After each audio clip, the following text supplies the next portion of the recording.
Hello बच्चों, आज हम एक इंटरेस्टिंग टॉपिक स्टार्ट करेंगे फिजिक्स में जिसका नाम है हीट। एक्चुअली में नीट में या जेईई में देखा जाए तो थर्मोडायनेमिक्स से ओवरऑल जो क्वेश्चंस आते हैं हीट में अगर देखा जाए तो नॉर्मली 5 to 7 क्वेश्चन जो होते हैं वो आपके थर्मोडायनेमिक्स से रहते हैं, और वही जेईई में देखा जाए तो मिनिमम 3 to 5 क्वेश्चन जो होंगे वो आपके जेईई में रहेंगे। तो एक वेटेज टॉपिक है, इंटरेस्टिंग टॉपिक है, आपको पढ़ने में मज़ा आएगा। चलिए स्टार्ट करते हैं हम लोग। हीट बेटा एक्चुअली में हीट है क्या, ज़रा इसको देखा जाए तो इसमें सबसे पहले हम लोग जो डील कर रहे होंगे वो है आपका टेम्परेचर। अभी टेम्परेचर और हीट क्या चीज़ें हैं। टेम्परेचर अगर देखा जाए तो क्या मेज़र करता है, जैसे अगर कोई दो ऑब्जेक्ट को हम देख लें, एक 30 डिग्री टेम्परेचर पर है और एक 20 डिग्री टेम्परेचर में, तो टेम्परेचर मेज़र क्या कर रहा है इसके बारे में थोड़ा सा देखते हैं हम लोग। जैसे एक सिंपल सी बात, मान लो गर्मी का सीज़न है, बहुत गर्मी का दिन है और हम गए गार्डन में घूमने के लिए। वहाँ पर दो चेयर्स हैं, एक है लकड़ी का चेयर और एक है लोहे का चेयर, ठीक है। और अगर आपको बोला जाए बेटा बैठिए उसमें, तो आप किस में बैठना पसंद करेंगे, लकड़ी वाले में कि लोहे वाले चेयर्स में। स्वाभाविक सी बात है हम लकड़ी वाले चेयर में पहले बैठेंगे। क्यों भाई? क्योंकि अगर हम लोहे वाले चेयर्स में बैठते हैं तो बहुत ज़्यादा गर्म लगेगा हम लोग को और प्रॉब्लम क्रिएट होगा। ये तो समझते होंगे आप लोग। वही लकड़ी वाले चेयर में बैठेंगे तो क्या होगा, हमको उतना गर्म नहीं लगेगा। लेकिन इसका क्या मतलब होता है कि जो लोहे वाला जो चेयर है वो ज़्यादा गर्म है और लकड़ी वाला जो चेयर है वो गर्म, उसका टेम्परेचर कम है। नहीं, ये गलत कॉन्सेप्ट है। जो सन से जो रे आ रही है दोनों ही तो एक ही जगह रखा हुआ है भाई। तो सन से जो रे आई है उसके लिए दोनों के लिए सेम टेम्परेचर मेजर कर रहा है। अगर हम लोहे के चेयर को देखें तो उसका भी टेम्परेचर वही है जो लकड़ी का टेम्परेचर है। बस फ़र्क क्या चीज़ है यहाँ पे, वो है उस मटेरियल का हीट ट्रांसफ़र करने का जो प्रोसेस है उसके ऊपर वो डिपेंड करता है। मीन्स जो लोहे का जो चेयर है उसमें हीट ट्रांसफ़र होने का जो प्रोसेस है बेटा बहुत तेज़ी से होता है, और वही अगर हम लकड़ी के चेयर में बैठेंगे तो उसमें जो हीट ट्रांसफ़र करने का जो प्रोसेस है वो धीरे धीरे स्लोली होता है। दोनों का टेम्परेचर सेम है, लेकिन जैसे ही अगर हम लोहे के चेयर में बैठते हैं तो हीट बहुत तेज़ी से ट्रांसफ़र होगा, और हम जब उसमें बैठेंगे तो हम एक अलग से अनुभूति प्रदान होगी, जो समझ रहे होंगे आप लोग कैसा महसूस करेंगे। वही लकड़ी के चेयर में बैठते हैं तो वो स्लोली धीरे धीरे कुछ देर बाद वही चीज़ आपको उसमें भी इफेक्ट आएगा, लेकिन वो कुछ टाइम लेने के बाद, मतलब वो धीरे धीरे वो टेम्परेचर को क्या करेगा, आपके बॉडी में ट्रांसफ़र करेगा। मतलब हम कहना क्या चाह रहे हैं कि टेम्परेचर एक अलग चीज़ है और हीट ट्रांसफ़र होना एक अलग चीज़ है। क्लियर है? कुछ समझ में आ रहा है? अगर हम आपसे पूछे बेटा टेम्परेचर होता क्या चीज़ है, तो एक सिंपल सा डेफिनेशन, जैसे आप किताबी डेफिनेशन देखना चाहें तो टेम्परेचर का क्या होता है, degree of hotness and degree of cooling of body is called temperature. मतलब किसी भी बॉडी को वो कितना ठंडा है या कितना गर्म है, इसको मेजर करने के लिए हम क्या करते हैं, टेम्परेचर का यूज़ करते हैं। लेकिन ये सही कॉन्सेप्ट नहीं है बेटा, ये तो किताबी नॉलेज है। सही चीज़ें क्या हैं, जो जैसे मान लो उस समय दो ऑब्जेक्ट, जो एक लोहे का चेयर था और एक लकड़ी के चेयर में था, उन दोनों में डिफरेंस क्या था, टेम्परेचर तो दोनों के सेम थे, तो डिफरेंस क्या हुआ उन दोनों में, तो डिफरेंस है बेटा कि जो लोहे का चेयर है उसका, यानी कि मान लो अगर हम कोई दो बॉडी ले लेते हैं, सिंपल, चलो फिर से रिपीट, क्या चीज़ बोल रहे हैं हम, मान लो हम दो ऑब्जेक्ट ले लेते हैं, एक जैसे ये पेन ले लें, इसका टेम्परेचर 30 डिग्री, इसका टेम्परेचर 40 डिग्री, तो दोनों का टेम्परेचर अलग है, तो दोनों में डिफरेंस क्या हो रहे हैं, दोनों को तो हम किसी भी एक इलेक्ट्रॉनिक एक इंस्ट्रूमेंट से हम उसको मेज़र कर सकते हैं, लेकिन दोनों में डिफरेंट क्या चीज़ें हैं टेम्परेचर के अकॉर्डिंग अगर देखा जाए तो टेम्परेचर के अकॉर्डिंग अगर डिफरेंस देखा जाए तो बेटा उसमें होगा मॉलिक्यूल्स का जो वाइब्रेशन है ना वो चेंजिंग होगा। मीन्स अगर जो 30 डिग्री टेम्परेचर का जो ऑब्जेक्ट है, ध्यान देना क्या बोल रहे हैं हम, 30 डिग्री का टेम्परेचर का जो ऑब्जेक्ट है उसमें जो मॉलिक्यूल्स के जो पार्टिकल्स, यानी कि पार्टिकल्स जो होंगे उनका जो वाइब्रेशन है वो 40 डिग्री के कंपेयर में धीरे धीरे हो रहा होगा। वाइब्रेशन यानी टेम्परेचर में जो चेंजिंग है वो केवल मॉलिक्यूल्स के वाइब्रेशन का फ़र्क है। अगर कोई ऑब्जेक्ट 30 डिग्री में है उसका वाइब्रेशन जो है मान लो इस टाइप से हो रहा है, और कोई अगर 60 डिग्री या 70 डिग्री का तो उसका वाइब्रेशन बहुत तेज़ी से होगा। मतलब जो पार्टिकल्स है अपने ही पॉइंट पे बहुत तेज़ी से वाइब्रेट कर रहे होंगे। केवल टेम्परेचर मेजर का मतलब ये होगा कि उसमें जो पार्टिकल है ना उनका वाइब्रेशन डिफरेंट टाइप से होता है। तो हमको अगर स्टैंडर्ड चीज़ देखा जाए तो टेम्परेचर डिफरेंस का मतलब क्या होगा, इंटरनल वाइब्रेशन एनर्जी पर मॉलिक्यूल, क्या चीज़ होगा, इंटरनल वाइब्रेशन एनर्जी पर मॉलिक्यूल। ये एक स्टैंडर्ड डेफिनेशन है, इसी के अकॉर्डिंग ही हम दोनों में डिफरेंस समझ पाते हैं। कुछ समझ में आ रहा है क्या बोल रहे हैं हम लोग, क्लियर बेटा। अगर हम किसी भी ऑब्जेक्ट में टेम्परेचर को इंक्रीज़ करते जाएं, अगर हम किसी भी ऑब्जेक्ट के टेम्परेचर को क्या कर रहे हैं, इंक्रीज, टेम्परेचर जैसे जैसे बढ़ते जाएगा तो उसमें जो मॉलिक्यूल्स हैं, इंटरनल वाइब्रेशन एनर्जी की जो वैल्यूज़ है, इंटरनल वाइब्रेशन एनर्जी जो है वो क्या होगा बेटा, इंक्रीज़ हो रहा होगा। कब, अगर हम क्या कर रहे होंगे, टेम्परेचर्स को इंक्रीज़ करेंगे तो इसकी वैल्यूज़ भी क्या होगी, इंक्रीज़ होगी। और अगर हम टेम्परेचर्स को डिक्रीज़ कर दें तो इंटरनल वाइब्रेशन एनर्जी की वैल्यूज़ क्या हो जाएगी, डिक्रीज़ होते जाती है। और जैसे जैसे हम इसकी वैल्यूज़ को कम करते जाएंगे, जैसे जैसे हम इसकी वैल्यूज़ को कम करते जाएंगे तो एक कंडीशन ऐसा आएगा जब टेम्परेचर की वैल्यूज़ क्या हो जाएगी, ज़ीरो। और जब टेम्परेचर की वैल्यू ज़ीरो हो जाएगी तो उस समय जो मॉलिक्यूल्स होते हैं ना वो वाइब्रेट करना क्या कर देंगे, बंद कर देंगे। तो उस टेम्परेचर को ही हम लोग क्या बोलते हैं बेटा, जब इंटरनल वाइब्रेशन एनर्जी की वैल्यूज़ क्या हो जाए, ज़ीरो, तो उस कंडीशंस में हम उसे क्या बोलेंगे, zero energy, is called zero energy. या फिर हम इसको बोल सकते हैं ज़ीरो केल्विन। क्या बोलेंगे, ज़ीरो केल्विन। कुछ समझ में आ रहा है। टेम्परेचर बॉडी का धीरे धीरे क्या हो जाता है बेटा, लो करते जा रहे हैं, तो उस कंडीशंस में इंटरनल एनर्जी की वैल्यूज़ क्या हो जाएगी, ज़ीरो, यानी पार्टिकल अब वाइब्रेट नहीं कर रहा। क्लियर है यहाँ तक। तो ये हैं आपके टेम्परेचर के अकॉर्डिंग हम इसे समझ सकते हैं अच्छे से। अच्छा, और छोटी छोटी चीज़ें आगे हम अगर देखें इसको कि भाई यूनिट ऑफ टेम्परेचर, यानी किसी भी ऑब्जेक्ट को मेजर करने के जो टेम्परेचर के जो यूनिट्स हैं कौन कौन से हो सकते हैं। पहला है आपका सेल्सियस, फिर फ़ारेनहाइट और केल्विन। एनसीईआरटी के अकॉर्डिंग अगर देखा जाए तो हमको केवल इन्हीं तीनों चीज़ों को ही डील करना रहता है। रियल में और भी कुछ हैं, जैसे र्यूमर भी एक टेम्परेचर मेजर करने वाला ही यूनिट है, लेकिन आपको अभी केवल इसी चीज़ों को फॉलो करना है, सेल्सियस को, केल्विन को और फ़ारेनहाइट को। क्लियर है बेटा। तो चलिए हम देखते हैं थोड़ा सा टेम्परेचर्स मेज़र करने के लिए क्या क्या चीज़ें होती हैं। नॉर्मली कोई भी स्केल जब हम बनाते हैं तो उस समय हमारे दिमाग में होता क्या चीज़ें हैं, उस चीज़ को देखा जाए। अगर हम कोई स्केल बनाना चाहें तो उसमें दो पॉइंट इंपॉर्टेंट होते हैं। पहला पॉइंट होता है लोअर फिक्स पॉइंट। क्या होगा, lower fix point, important point. अगर कोई स्केल हम बना रहे हैं, स्केल की बात कर रहे हैं, टेम्परेचर मेजर करने के जो स्केल्स होते हैं उसकी बात किया जा रहा है, तो उस कंडीशन में हमें क्या होना चाहिए, लोअर फिक्स पॉइंट की बात करें, या फिर हम इसे एमपी भी बोल सकते हैं। मतलब एमपी मतलब क्या होता है भाई, आइडिया कोई नहीं, चलो बताते हैं। लोअर फिक्स पॉइंट हो जाए, या फिर एमपी यानी मेल्टिंग पॉइंट बोल सकते हैं हम इसको, या फिर चलो मेल्टिंग पॉइंट की बात ही रहने दें। और दूसरा पॉइंट होता है आपका इसमें upper fix point, upper fix point, या फिर इसको हम लोग बोलते हैं बॉइलिंग पॉइंट। ठीक है, ये दोनों चीज़ें हैं। अगर कोई स्केल हम बना रहे हैं तो हमें इन दोनों चीज़ों की ज़रूरत पड़ेगी।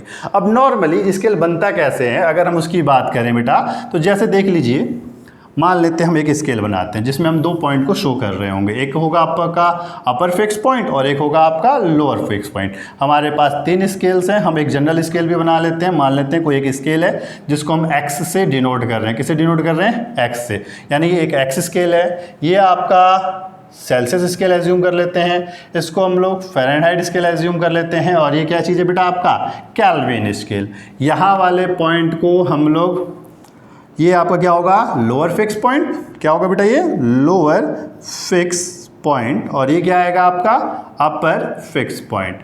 ये एक्स स्केल है जो जनरल, किसी भी टाइप का एक जनरल स्केल अगर हम बनाना चाहें, एक्स एज्यूम कर ले रहे हैं उसको हम लोग, ठीक है। इस और फिर दूसरा टेम्परेचर हम लोग एज्यूम कर लेते हैं, ये लोअर फिक्स पॉइंट, और ये भी क्या है आपका upper fix point. Celsius scale की बात करें तो इसका अपर फिक्स पॉइंट कितना होगा, 100 degree Celsius. Lower fix point कितना होगा बेटा आपका 0 डिग्री सेल्सियस। फ़ारेनहाइट की बात करते हैं बेटा हम लोग, तो उस समय अपर फिक्स पॉइंट की वैल्यूज़ कितनी होती है, किसी को आइडिया है क्या, 212। और आपका लोअर फिक्स पॉइंट की वैल्यूज़ जो होती है वो कितना होता है इसमें, 32। कितना होगा, 32। ठीक है। वैसे केल्विन स्केल की बात कर लें तो केल्विन स्केल में अपर फिक्स पॉइंट की जो वैल्यूज होती है वो क्या होगा आपका 372 या 373 और अप्रॉक्स, और ये लोअर फिक्स पॉइंट की जो वैल्यूज होती है वो कितनी होती है 273। ये क्या था आपका सेल्सियस स्केल, ये क्या है आपका फ़ारेनहाइट स्केल, और ये क्या है केल्विन स्केल। ठीक है बेटा, तो ये हो गए स्केल। अब स्केल मेज़र करते हैं तो उसके लिए देखा जाए कि भाई इसमें स्केल बना कैसे। अगर फॉर्मूला लिखना चाहे तो हम 2 मिनट में लिख देंगे, उसमें कोई दिक्कत नहीं है, लेकिन ये स्केल बनाया कैसे जाता है ज़रा उसके ऊपर अब हम लोग देखते हैं। तो चलिए नेक्स्ट आगे देखते हैं क्या चीज़, ये जो टेम्परेचर स्केल है वो बनता है कैसे। नॉर्मली जैसे हम लोग कभी भी देखे भी होंगे, अगर हम लोग लीनियर ऑब्जेक्ट का अगर टेम्परेचर इंक्रीज़ करते हैं तो उसकी लेंथ भी क्या होती है बेटा, इंक्रीज़ होती जाती है। तो वैसे ही टेम्परेचर जो है या लेंथ जो है वो डायरेक्टली प्रीपोजिशनल टू क्या होता है, टेम्परेचर। क्या चीज़ बोल रहे हैं थोड़ा ध्यान देना, length directly prepositional to temperature. अगर हम किसी भी ऑब्जेक्ट के टेम्परेचर को इंक्रीज करेंगे तो उसकी जो लेंथ है वो भी क्या होती जाएगी, इंक्रीज होते जाएगी। तो अब हम लोग डायरेक्टली प्रीपोजिशनल का साइन अगर हटाएं तो एक कांस्टेंट लगेगा b, और यहाँ हम लोग इसको मान लेते हैं टेम्परेचर को T से प्लस एक c कांस्टेंट। ठीक है, तो L इक्वल टू क्या होता है BT प्लस C। अगर हम अच्छे से देखें तो ये जो इक्वेशन से एक स्ट्रेट लाइन इक्वेशन से अगर हम इसका कंपेयर करें y equal to M X plus C, तो यहाँ जो m है वो b के इक्वल होगा, यानी m क्या शो कर रहा होगा, उसके स्लोप को डिनोट करेगा, और x जो है वो क्या शो कर रहा होगा, टेम्परेचर को, और y एक्सिस जो है वो किसको शो कर रहा होगा, आपके लेंथ को। अब इसी के अकॉर्डिंग हम एक ग्राफ प्लॉट करते हैं जहां x एक्सिस पे बेटा आपका क्या शो कर रहा होगा, टेम्परेचर, और y एक्सिस को किस पे डिनोट करेंगे हम लोग, L को। एक चीज़ और बेसिक बात है जो आपको पता होना चाहिए, जो फंक्शन होते हैं वो 2 टाइप्स के होते हैं, एक डिपेंडेंट और एक इंडिपेंडेंट। कभी भी जो डिपेंडेंट वाली वैल्यूज़ होती है और एक इंडिपेंडेंट वाली वैल्यूज़, 2 चीज़ें हैं, एक डिपेंडेंट वैल्यूज़ और एक इंडिपेंडेंट। इंडिपेंडेंट वैल्यूज़ को हम हमेशा किस में डिनोट कर रहे होंगे, एक्स एक्सिस को, किस में, एक्स एक्सिस पे, और जो डिपेंडेंसी वाली वैल्यूज़ होती है उसको हमेशा किस में डिनोट करते हैं बेटा हम लोग, वाई एक्सिस पे। अब टेम्परेचर जो है वो इंडिपेंडेंट है, वो किसी के चीज़ों के ऊपर डिपेंड नहीं करता, लेकिन जितना टेम्परेचर इंक्रीज करेंगे वैसे ही वैसे उस बॉडी का लेंथ भी क्या हो रहा होगा, इंक्रीज होगा। यानी लेंथ जो है वो क्या है आपके लिए, डिपेंडेंट कि इंडिपेंडेंट, कोई आइडिया है क्या बोल रहे हैं, समझ में आ रहा है, डिपेंडेंट है कि इंडिपेंडेंट, डिपेंडेंट है। इंडिपेंडेंट वैल्यू एक्स एक्सिस पे, डिपेंडेंट वैल्यू वाई एक्सिस पे। तो हम यहाँ शो कर रहे होंगे टेम्परेचर्स को और यहाँ शो कर रहे होंगे लेंथ को। क्लियर हुआ कुछ बात, डिपेंडेंट वैल्यू और एक इंडिपेंडेंट वैल्यू, ठीक है ना। तो इंडिपेंडेंट वैल्यू कहाँ आएगा, एक्स एक्सिस पे, डिपेंडेंसी वाली वैल्यूज जो होगी वो कहाँ आएगी, वाई एक्सिस पे। अब एक जनरल स्ट्रेट लाइन हमने ड्रॉ किया, जैसे मान लो ये रहा एक स्ट्रेट लाइन। अगर मान लो अगर हम इसको शो करते हैं, ये टी टेम्परेचर पे ऑब्जेक्ट की जो लेंथ है वो कितनी है, एल एज्यूम कर लेते हैं हम लोग, ठीक है। ये क्या है, एल, टी टेम्परेचर पे लेंथ कितनी है बेटा, एल। अब हमने क्या किया, उस ऑब्जेक्ट की टेम्परेचर को डिक्रीज किया, टेम्परेचर को क्या किया, डिक्रीज, तो लेंथ क्या होगी, इंक्रीज की डिक्रीज, डिक्रीज हो जाएगी। यानी हम इसके टेम्परेचर को कम कर रहे हैं, सॉरी ध्यान देना क्या बोल रहे हैं हम, इसके टेम्परेचर को कम किए, डिक्रीज किए, तो लेंथ भी क्या हो जाएगा, इसका डिक्रीज हो जाएगा। और उस कंडीशंस में ये टेम्परेचर जो है वो T1 एज्यूम कर लेते हैं और लेंथ को हम लोग L1 एज्यूम कर लेते हैं, ओके। अब हम वैसे ही अगर इसी पॉइंट से फिर से देखें, अगर हम टेम्परेचर को इंक्रीज करें, या फिर यहाँ से ही देखें, अगर हम फिर से टेम्परेचर को इंक्रीज करें तो लेंथ भाई साहब फिर से क्या हो जाएगा, इंक्रीज, लेंथ क्या हो जाएगा, इंक्रीज। मतलब अब जो टेम्परेचर है वो क्या होगा, T2, लेंथ है वो क्या हो जाएगा, L2। क्लियर है। अब इसके अकॉर्डिंग हम यहाँ कुछ पॉइंट एज्यूम कर लेते हैं, जैसे सपोज ये A है, ये B है और ये C। अगर हम A, B और C के कोऑर्डिनेट अगर देखना चाहें तो क्या होंगे बेटा, इसका कोऑर्डिनेट समझ में आता है ना आपको। इसका कोऑर्डिनेट क्या होगा, B पॉइंट का कोऑर्डिनेट, टेम्परेचर कितना है T1, लेंथ कितना है L1। क्लियर। इसका टेम्परेचर कितना है बेटा T, लेंथ कितना है L। इसका टेम्परेचर देख लेंगे कितना है T2, इसका लेंथ कितना है L2। अब इसके अकॉर्डिंग हम चाहें तो इस स्ट्रेट लाइन का स्लोप निकाल सकते हैं। स्लोप समझते हो ना, क्या होता है स्लोप? एक्स के पॉजिटिव एक्सिस के साथ जो एंगल बनता है उसको हम क्या कहते हैं? स्लोप। स्लोप का फॉर्मूला मालूम है आपको? चलिए यहाँ लिख देते हैं हम स्लोप का फॉर्मूला। क्या होगा भाई? स्लोप इक्वल, स्लोप को किसे शो करते हैं? m से। इसकी वैल्यूज क्या होती है? y2 minus y1 upon x2 minus x1। ये हो गया स्लोप फाइंड करने का फॉर्मूला। अब हम इसी फॉर्मूले में वैल्यूज पुट करके इस स्लोप की वैल्यूज फाइंड करना चाहेंगे, ठीक है? हाँ, इसको मिटा देते हैं, फिर से देखें जरा। चलिए इसे रफ कर दे रहे हैं बेटा। याद रखिएगा अभी ये काम की चीज़ है, अभी आएगा आपको फिर से यूज़ होगा। इसे नोट तो कर लिए थे ना आप लोग? चलो देखा जाए तो भाई स्लोप का फॉर्मूला क्या होता है? y2 minus y1 upon x2 minus x1। Values put करते हैं। चलिए क्या होगा देखेंगे जरा। m इक्वल टू, अगर हम 2 पॉइंट का स्लोप देखते हैं, पहला एज्यूम कर लेते हैं हम AB का स्लोप इक्वल टू क्या होगा आपका? BC का स्लोप। दोनों में जो एंगल बन रहे होंगे वो इक्वल आएगा। इसका एंगल बोले या फिर इसका एंगल बोले, दोनों एंगल्स की जो होंगे वो इक्वल होंगे हर एक पॉइंट पे। यहाँ पर भी एंगल देखेंगे तो वो भी क्या आएगा? सेम। यहाँ एंगल देखेंगे तो भी क्या आएगा? सेम। तो वही चीज़ निकाल रहे हैं हम। पहले ए और बी का स्लोप निकालेंगे। ए बी का स्लोप निकला है तो फॉर्मूला क्या होता है हमको पता ही है, देख लीजिए। y2 minus y12 upon x2 minus x1। ए पॉइंट क्या कहलाएगा? 1 1 और बी पॉइंट क्या कहलाएगा? 2 2। तो y2 और x2 की वैल्यूज क्या होगी वो हम इसमें क्या कर रहे होंगे? पुट कर रहे होंगे। यहाँ देखें तो ये क्या कहलाएगा आपका इस फॉर्मूले में? x1 y1 x2 y2। तो क्या आएगा? t1 minus t2 sorry t upon l1 minus l equal to b और c की बात करें, ये रहा b और ये रहा C। इन दोनों में देखा जाए तो क्या आएगा? T2 minus T1 upon L2 minus L1। Clear है? ओके। अब बेटा लेंथ को एक साथ कर लो, टेम्परेचर को एक साथ कर लेते हैं हम लोग। तो T1 minus T upon T2 minus T1 equal to, इसको उधर ट्रांसफर कर दें, L1 minus L upon L2 minus L1। ये दोनों का जो रेशियो है वो हमेशा क्या आएगा? कांस्टेंट। क्या होगा? कांस्टेंट। इसी को कहेंगे हम लोग स्लोप। अब अगर हम जो स्केल एज्यूम किए थे या जो स्केल हम बनाए थे उसका अगर फॉर्मूला देखें, सबसे पहला अगर हम फॉर्मूला देखें किसका? सेल्सियस स्केल का। तो सेल्सियस स्केल में अगर हम लोग टेम्परेचर देखते हैं, T1 और T2 की बात करें, एक लोअर फिक्स पॉइंट था और एक upper fix point. Lower fix point को हम लोग T1 एज्यूम करेंगे और अपर फिक्स पॉइंट को हम लोग T2 एज्यूम करते हैं। तो लोअर फिक्स पॉइंट की वैल्यूज क्या थी उसमें? सेल्सियस स्केल की बात करें तो क्या आएगा? T minus 0 upon 100 minus 0। ठीक है, सेल्सियस स्केल की बात कर रहे हैं। अगर यही चीज़ हम लोग केल्विन की बात करें या फिर फ़ारेनहाइट की बात करें तो उसमें भी ये चीज़ फॉलो होगा। अगर देखा जाए सेल्सियस स्केल की, सॉरी सेल्सियस तो हो गया आपका, केल्विन की बात कर लेते हैं हम लोग। तो केल्विन का क्या होगा? KT minus upper fix point की वैल्यूज क्या थी, सॉरी लोअर फिक्स पॉइंट की वैल्यूज क्या थी बेटा? उसमें 273 अपॉन क्या आएगा? 373 माइनस 273 इक्वल टू, अब अगर हम लोग सेम टू सेम फिर से रिपीट किसके लिए करेंगे? अभी तो केल्विन हो गया, फ़ारेनहाइट की बात करते हैं अब हम लोग।